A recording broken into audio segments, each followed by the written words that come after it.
Hi అండి, welcome to my channel Revathi's world. Friends, ఈరోజు మన రెసిపీ వచ్చేసి చికెన్ కర్రీ అండి. చాలా టేస్టీగా వచ్చిందండి. ఎక్కువ మసాలాలు ఏం లేకుండా ఓన్లీ జీడిపప్పు పేస్ట్ మాత్రమే వేస్ట్ చేశాను. చాలా టేస్టీగా కుదిరిందండి. ఇంట్లో కూడా అందరికీ నచ్చింది. సో అందుకే ఈ వీడియో మీ అందరితో షేర్ చేసుకోవాలని ఈ కర్రీని వీడియో వచ్చేసి మీకు ప్రజెంట్ చేస్తున్నానండి. ఇంకా లేట్ ఎందుకండి, వీడియోలోకి వెళ్ళి ఈ రెసిపీని ఎలా ప్రిపేర్ చేయాలో చూసేద్దాము. ఇది 1/2 kg చికెన్ అండి. దీన్ని శుభ్రంగా 2-3 సార్లు కడిగేసాను. లాస్ట్కి అయితే ఉప్పు కూడా వేసి కడిగానండి, ఏదైనా బ్యాక్టీరియా ఉన్నా వెళ్ళిపోతుందని. తర్వాత 1 టేబుల్ స్పూన్ ఉప్పు, 1/2 టీ స్పూన్ పసుపు, 1 టీ స్పూన్ అల్లం వెల్లుల్లి పేస్ట్ అండ్ 3 టీ స్పూన్స్ కారపొడి వేస్తున్నానండి. తర్వాత 1 టేబుల్ స్పూన్ గడ్డ పెరుగు అండ్ తర్వాత 1 టీ స్పూన్ అంతా కుకింగ్ ఆయిల్ వేసుకోండి. ఇవన్నీ వేసి బాగా కలిపేసేయండి. ఇలా ప్రతి ముక్కకి ఈ మసాలా అంతా పట్టుకునేట్టు కలపాలండి. కలిపేసి ఒక 1/2 అవర్ పాటు పక్కన పెడదాము. అండ్ ఇప్పుడు స్టవ్ పై ఒక కడాయి పెట్టేసుకోండి. ఆయిల్ వేసేసి ఆయిల్ వేడెక్కిన తర్వాత కొంచెం దాల్చిన చెక్క, షాయి జీరా వేసుకోవాలండి. ఇవి రెండే వేసుకోండి, ఎక్కువ హోల్ గరం మసాలా వద్దు మనం, ఎందుకంటే లాస్ట్లో గరం మసాలా పౌడర్ యాడ్ చేస్తాము. కొంచెం ఫ్లేవర్ కోసమని ఇలా వేసానండి. ఇప్పుడు సన్నగా పొడుగ్గా తరుక్కున్న ఉల్లిపాయ ముక్కల్ని ఈ ఆయిల్లో వేసేసేయండి. బాగా బ్రౌన్ కలర్ వచ్చేంత వరకు వేయించుకోవాలండి. బ్రౌన్ కలర్ రావాలి అండ్ సాఫ్ట్గా అయిపోవాలి. ఆయిల్ లీవ్ చేస్తున్నప్పుడు, ఈ ఉల్లిపాయలు ఆయిల్ లీవ్ చేస్తున్నప్పుడు మనం మ్యారినేట్ చేసి పెట్టుకున్న చికెన్ని ఇందులోకి యాడ్ చేసేసేయాలండి. ఇలా బాగా వేగనివ్వండి. చూడండి, ఇలా వేగాలండి. బాగా ఎర్రగా వేగిపోయాయి అండ్ ఆయిల్ కూడా లీవ్ చేస్తుంది కదా. ఇప్పుడు మనం మ్యారినేట్ చేసి పెట్టుకున్న చికెన్ని ఇందులోకి యాడ్ చేసేసుకొని అడుగు నుంచి చక్కగా కలిపేసేయండి. పోపులో చికెన్ ముక్కలన్నీ కలిసిపోవాలి. ఇలా బాగా కలిపేసిన తర్వాత ఒక 5 నిమిషాల సేపు అలా మగ్గనివ్వాలండి.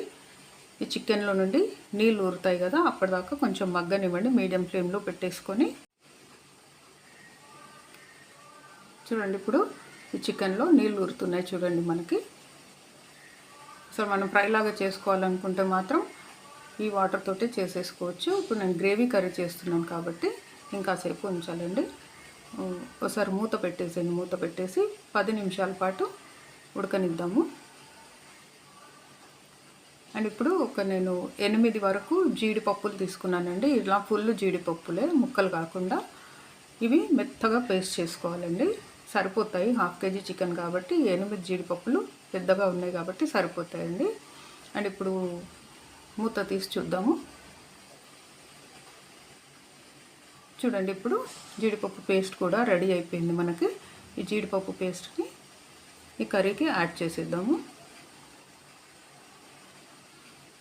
తర్వాత వాటర్ అండి. ఇప్పుడు బౌల్, మిక్సీ బౌల్ కడుగుతాం కదా మనము, అది ప్లస్ మనం మ్యారినేట్ చేసి పెట్టుకున్న చికెన్ బౌల్లో ఆ వాటర్ వేసేసి అది ఇది రెండు కలిపి ఒక చిన్న బౌల్ వాటర్ వేయండి. అవే వాటర్ ఇందులో యాడ్ చేసేసేయండి. యాడ్ చేసి మళ్ళీ ఒకసారి బాగా కలిపేసి మీడియం ఫ్లేమ్లో పెట్టి చక్కగా మగ్గనివ్వాలండి. మనకు ఆయిల్ పైన ఫ్లోట్ అయ్యేంత వరకు మగ్గనివ్వాలి. ఇప్పుడు మళ్ళీ ఒకసారి మూత పెట్టేసి కరెక్ట్గా ఒక 10 to 15 మినిట్స్ ఉడకనివ్వండి. చూడండి, ఇప్పుడు మూత తీసి చూస్తున్నాము. ఉడికిపోయింది ఆల్మోస్ట్. సో ఇప్పుడు చూడండి, ఇక్కడ ఆయిల్ అంతా పైన తేలింది. సో రెడీ అయిపోయినట్టే మనకి. 1 టీ స్పూన్ నిండుగా ధనియాల పొడి and 1/2 teaspoon garam masala powder add చేసేస్తున్నానండి. గరం మసాలా పౌడర్ ఇంట్లో తయారు చేసింది, చాలా బాగుంటుందండి. సో ఇవి రెండు యాడ్ చేయడం వల్ల కర్రీ చాలా టేస్టీగా ఉంటుంది. అండ్ ఒక చిన్న గ్లాస్ ఆఫ్ వాటర్ వేయండి. చాలా చిక్కగా ఉంది కర్రీ, ఇలా దగ్గరగా ఉంది కాబట్టి కొంచెం ఒక చిన్న టీ గ్లాస్ అన్ని వాటర్ యాడ్ చేసుకుంటే మనకు గ్రేవీ వస్తుంది.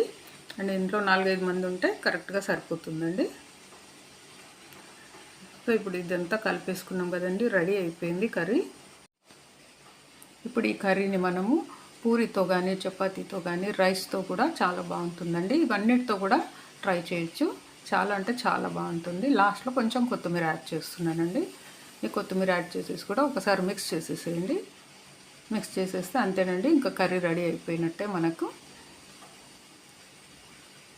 వేడి వేడిగా అన్నంలో వేసుకొని తిన్నా, పూరిలో వేసుకొని తిన్నా కూడా చాలా బాగుంటుంది. మా చిన్నోడు కూడా చక్కగా తినేసాడండి. అసలు కారం లేదు, చాలా తక్కువగా వేసాను. అండ్ కాజు పేస్ట్ వేయడం వల్ల ఎక్స్ట్రాడినరీ టేస్ట్ వచ్చిందండి. సో తప్పకుండా మీరు ఒకసారి ఈ స్టైల్లో ఇంట్లో ట్రై చేయండి. ఇంట్లో తప్పకుండా అందరికీ నచ్చుతుందండి.